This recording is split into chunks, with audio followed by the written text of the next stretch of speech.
A North Iowa parent is upset with her child's school district and what she says is their lack of response to a transportation issue. KIMT News 3's Natalie Tendall has more on her story and what kind of rules districts must follow to keep kids safe inside of a school bus. She joins us now from the newsroom. Natalie, what are the mother's main concerns? Well, Sarah, Emily Brocker is worried that her daughter has been standing on the school bus during the ride back to her home, and she says it's a situation that happened more than once. But even after talking with school leaders, she has yet to see a permanent fix.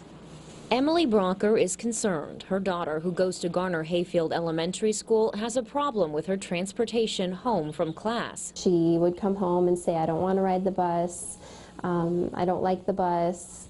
And I would ask her why, and I finally got it out of her that her and other children were having to stand in the aisles, and they didn't have a seat on the bus. Brocker says either there wasn't enough room or older kids were bullying the younger ones into standing. She says it's a problem that's been happening for the past few years. I just thought it was very dangerous. I, as a parent, have to have my child in an appropriate seat with a seat belt in my vehicle.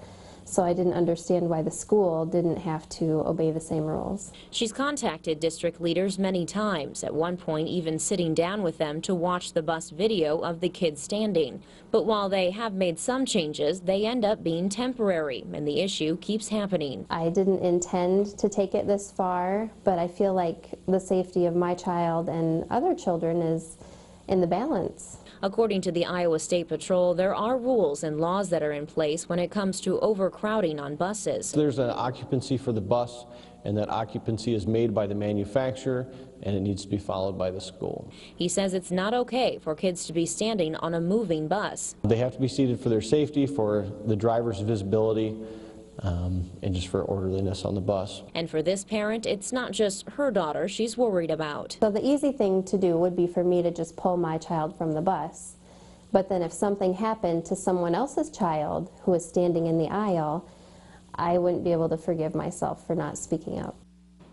Well, we did contact Garner Hayfield Superintendent Tyler Williams about this situation. He says, quote, Garner Hayfield fully believes all students should be transported to and from school safely. Any concerns about the transportation of students will be fully investigated and quickly corrected. Now, he did tell me that they have added a new bus and driver in the last couple of years to help with that overcrowding. Sarah? All right, thanks, Natalie, for that report. And troopers with the Iowa State Patrol tell us school buses are also required to have comfortable seats with no rough edges for each person.